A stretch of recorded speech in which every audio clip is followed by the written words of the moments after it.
Good evening guys. So, tayo ay papunta na sa hanap buhay guys. Samahan niyo po ako magbiyahe. Papunta na tayo sa ating trabaho.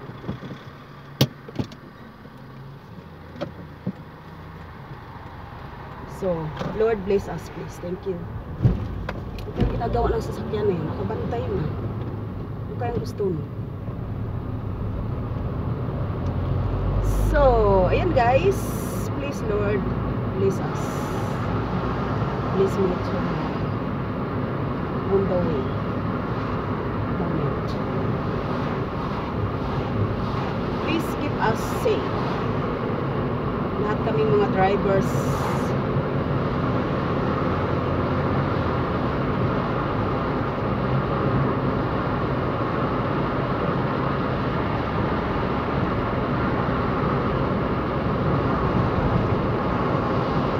Welcome guys to my channel. Welcome everyone. How are you guys? I hope you are okay like me. I hope everything is fine and good health. So guys, as you can see the beautiful place where I am on the way to my work. So ngayon guys we have our daylight evening now, 6 p.m. but it's still daytime because of summertime. Only in summertime. Kapag summer kasi dito guys, ganito talaga siya. Maaraw pa hanggang alas 8 ng gabi. Tapos unti-unti na yan siya magdidilim. Ano ba, pag October na, mga 7, alas 7 pa lang ng gabi, madilim na. Tapos pag November na, yan. Pag November na, alas 6 pa lang ng gabi is madilim na. Pag December naman, ayun, alas 5 pa lang ng hapon is madilim na. Kasi nga, summertime.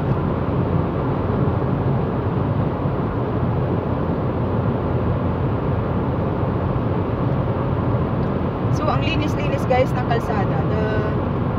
The road is very clean. And everything is okay. And the Austrian people are very disciplined people and they are they live they don't like the street or the road if they are broken, so they have to repair it. So immediately or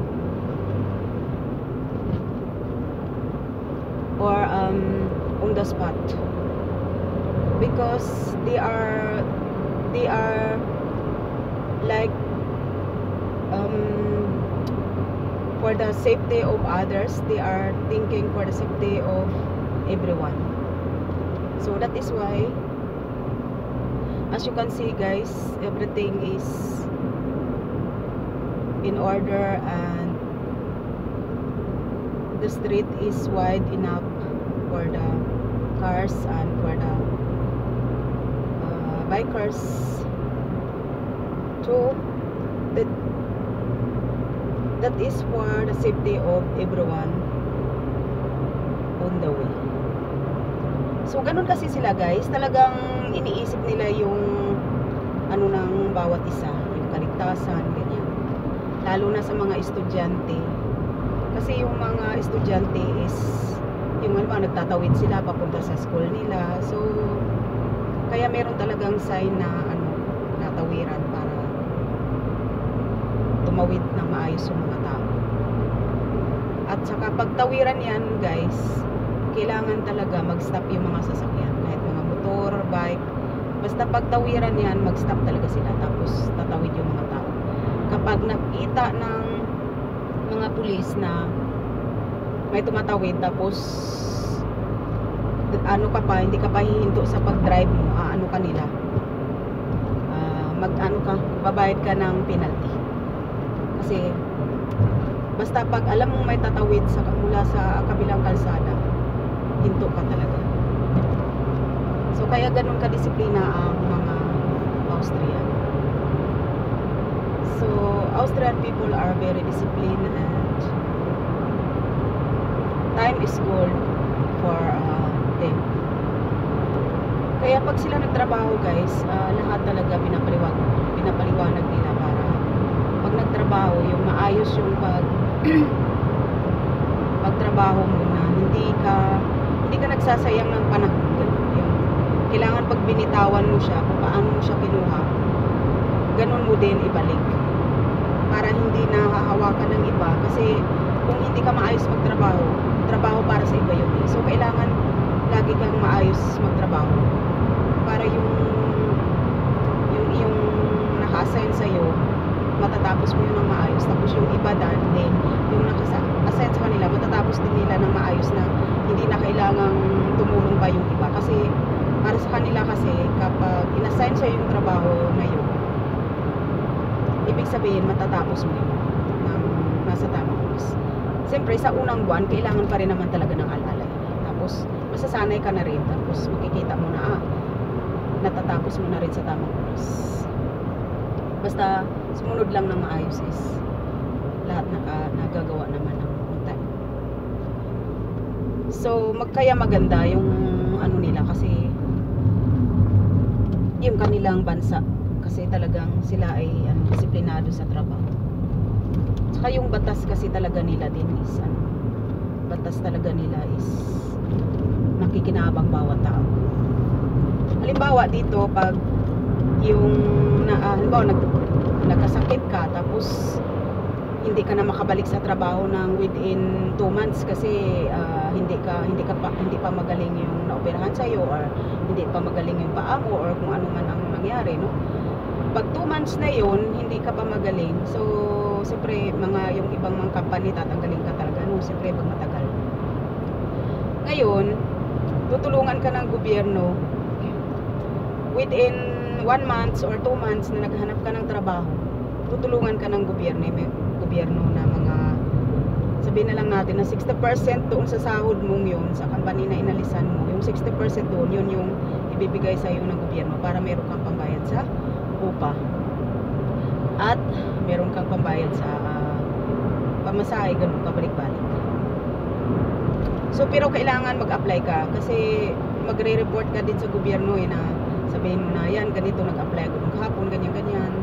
So hindi pwedeng uupo lang tayo sa bahay kundi dapat talaga naghanap din tayo ng trabaho at nag-a-apply tapos magtatanong-tanong ka, ganyan, magtawag ka sa telepono, mag-send ka ng biodata na sabihin mo ay ganito, kailangan ko ng trabaho, ganyan. So maayos, meron talagang disiplina. So kaya ang mga tao is hindi rin sila tinatamad-tamad kasi nga mismo ang gobyerno nag-aalalay din sa mga jobless. So yun ang maganda. So sana ganun din ang gawin ng system natin sa Pilipinas para lahat makikinabang. Grabe yung traffic ko. O, tingnan nyo guys. Kala nyo sa atin lang may traffic. O, dito din may traffic o. Tingnan nyo. Daming sasakyan doon sa harap ko yun. Dami.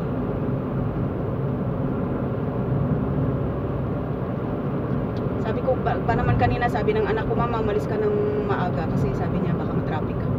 Sabi ko, hindi. Kasi Sabado ngayon, sabi ko. Sabado ng hapon na, kita mo yun. Hindi nga nagkamali yung anak ko.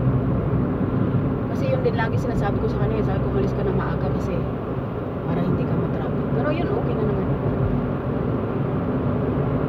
Okay na. Yun lang pala yung mga sasakyan. Kala ko mahaba.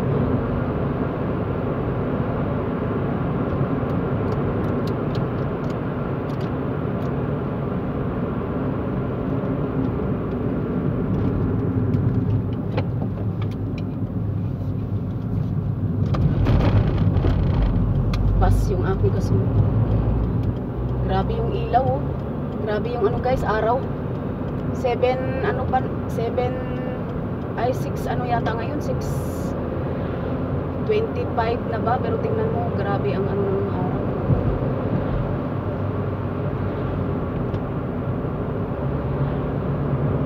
Ang sikat.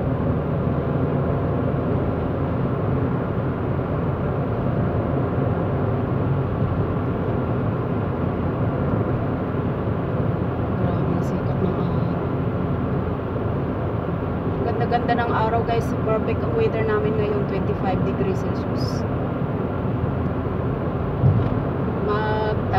Malapit na taglagas, in 2 weeks taglagas na, or next month taglagas na, pero weather namin ang ganda.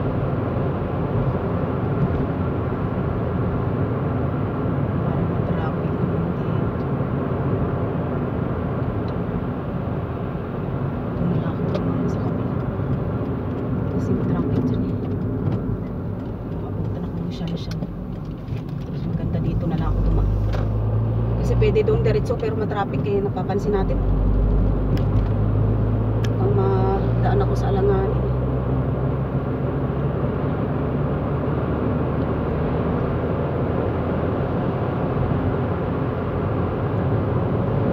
Mabuti dito kasi ano sa traffic. So, the very beautiful place and the field are very clean.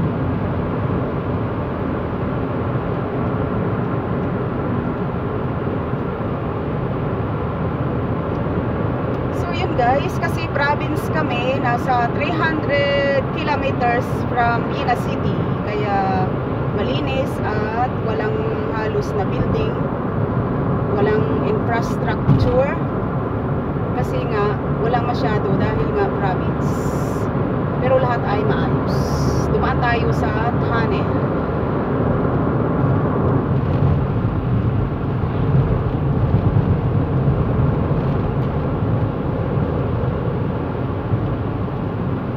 So yun guys, thank you so much sa inyong panonood.